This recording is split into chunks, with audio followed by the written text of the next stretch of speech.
Welcome to this video on the Tableau Certified Data Analyst exam. We're going to be looking at mapping data geographically. And so in particular, we're going to cover under this creating symbol maps and then creating heat maps, creating density maps. Really, density maps and heat maps are interchangeable, so that's kind of one topic there.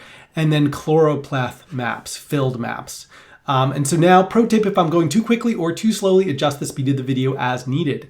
And now here are the documentations. Here's first the symbol maps documentation, the density and heat maps documentation, and finally the chloropleth documentation. So those are the different documentations that I'm going to be linking under the video. And now let's get into it. I'm going to open up Tableau and I'm going to get started with a symbol map. And so if I click sales and then I click some geographic thing like postal code, and now I'm going to postal code's not coming through as a geographic field here, I guess. And let's see, add postal code.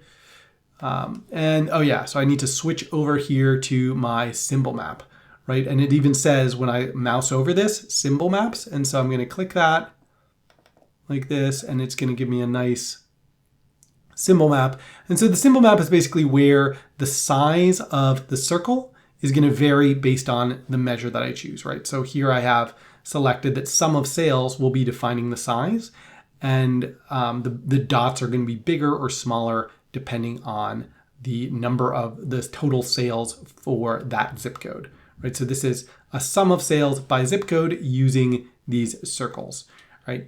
And so that's really all there is to say about symbol maps. It's based on the knowledge of the specific location of the postal code, right? I could do other geographic fields, but in this case, that's what I'm focusing on. So if I switch out postal code for state, now you'll see only one circle per state, right? So we can change the geographic area, or we could do per city, right, instead.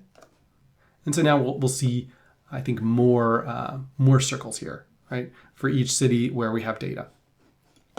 And so that is circle map. We can adjust, I guess, let's see, what can we adjust here?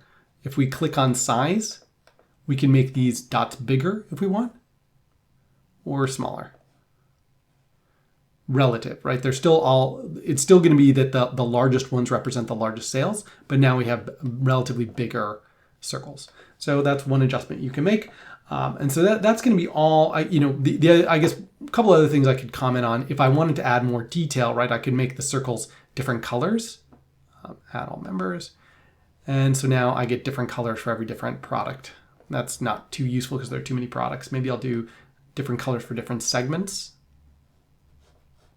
And so now I would see different size dots depending on the different color dots, rather, depending on the area. Now, right now, I can't really see that too well, but maybe if I zoomed in, it would be useful here. So it looks like most of these are consumer, right, in this area, for example. So we could keep only and then just see the corporate ones, right? So that's it on circle maps. That's the first topic. The next topic is filled maps. We're going to switch over. I'm going to take a look at filled maps. And so I'm just going to switch like this. I'm going to do state as my area. I'm going to switch from, So now we see a filled map. I'm going to remove segment here. And so now we just see that there's a color gradient, and the higher the total sales in that state, the darker the color, right? So right now we're doing a filled map, also called a chloropleth map, based on the color. If I change this to like a zip code, use the postal code instead, you'll see that it gets a lot more detailed. You see that it's creating these filled colors with a color gradient for each particular zip code. So that's the second one we wanted to take a look at. Now let's take a look at the density and heat maps. And so let's see here, we're going to start out with, I think, like a symbol map like this. And then under the marks card, we're going to choose density like this. And so now instead of seeing those circles, now we see that basically there's a color gradient, right? So that the darker colors indicate more in that particular area, but it's like instead of it being a discontinuous thing where it's like either you're in the circle or you're not, you see it's showing the density of sails, or the sort of, with the darker areas indicating darker sails in those areas, right? So that's a density map, also sometimes called a heat map. I should mention that if you Google heat maps, Tableau, you get something that's not related to geography, right? Which is this, just going to pull it up here, highlight table or heat map. Looks like this, but this is not geographic, so we're not going to cover that in this section. So if you want, really what we're talking about with this topic is, and I'm just going to pull up